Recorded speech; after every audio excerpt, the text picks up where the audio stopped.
Vinícius Torres Freire. Pois é, chove mais do que o esperado, diminui o risco de faltar luz, eletricidade em 2022, mas a energia elétrica vai ficar cara por muitos anos.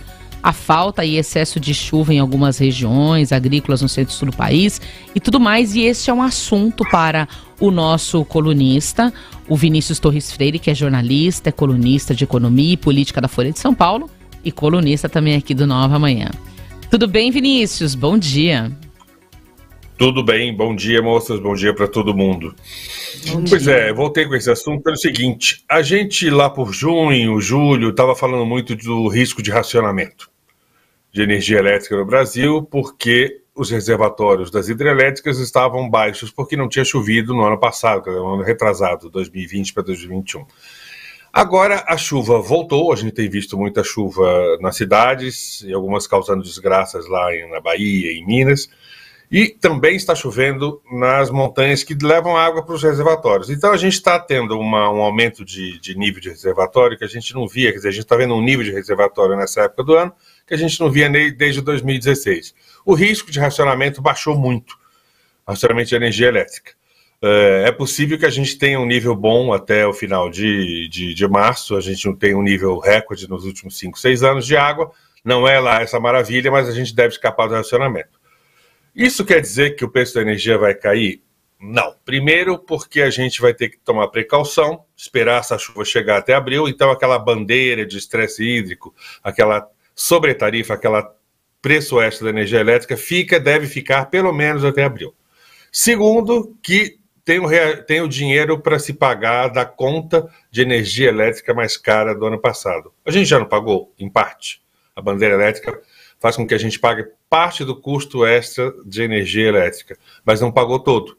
Para evitar que os reservatórios das hidrelétricas esvaziassem, a gente estava usando energia muito mais cara de termoelétrica, gás, essas coisas.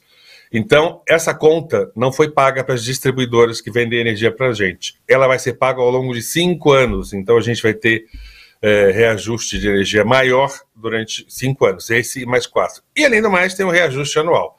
Então a gente vai ter energia elétrica cara, que maravilha, durante ainda uns 4 anos, a não ser que aconteçam grandes milagres como dilúvios nas regiões certas nos próximos 4 anos.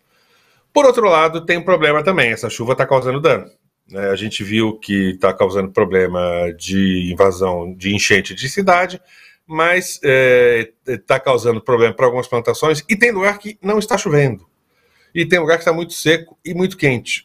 Rio Grande do Sul, essa semana, vai ter temperaturas de 43 graus no oeste e 40 graus em Porto Alegre. Então, a safra de soja do Rio Grande do Sul pode estar sendo prejudicada. Soja e milho. E daí? E daí que a gente estava esperando que este ano a gente tivesse uma safra recorde de grãos, o maior da história. É possível que ocorra ainda, mas agora as chances diminuíram, porque vai ter seca no centro-sul, Mato Grosso, algumas regiões do Mato Grosso, algumas regiões do sul, o excesso de chuva. Então a gente não vai ter uma super safra recorde de grãos. E daí? E daí que este ano a economia deve crescer muito pouquinho. E só não deveria entrar em recessão porque a agricultura ia ter essa safra recorde, ia ter um crescimento gigantesco. Se a gente não tiver esse crescimento gigantesco da agricultura, aumentam as chances de recessão do país. Então, se por um lado a gente vai ter o alívio de diminuir o risco de racionamento de energia, por outro, os problemas climáticos vão fazer com que a safra provavelmente não seja tão grande quanto esperado. Tudo isso parece dom da natureza, resultado simplesmente dos azares do clima.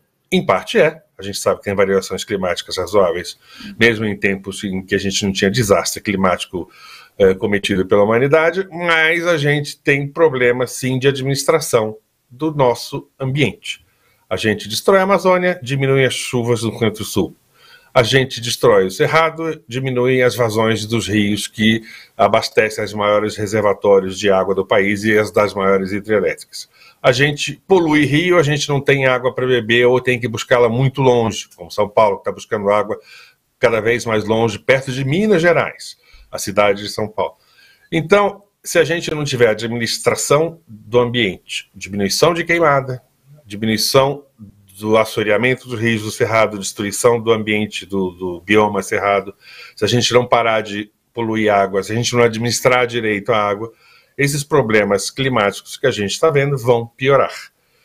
Vão ser mais frequentes e a gente vai ter problemas na economia, no abastecimento de energia elétrica e talvez até de água, que talvez venha a ser racionada no futuro, porque a gente está usando esse bem, esse recurso de maneira muito avacalhada. Verdade. A gente começou falando de preço, né, de uma coisa bem conjuntural, mas tudo isso depende de um programa de longo prazo, de um governo, de uma série de governos que tratem a coisa de maneira muito bem administrada, e o que não é nada o caso desse governo. Diga. Não, eu ia falar, o relógio climático está correndo e a gente precisa levar a sério isso, né? Começar a levar a sério, né? Não, e ainda tem gente que dissocia economia de clima. Tipo, é inviável e o Vinícius deixou isso muito claro nesse comentário dele. Muito bom. Obrigada, Vinícius. Obrigado, moças. Bom dia para todo mundo. Bom dia, Vinícius. Boa semana. Bom, e agora a gente vai falar um pouquinho sobre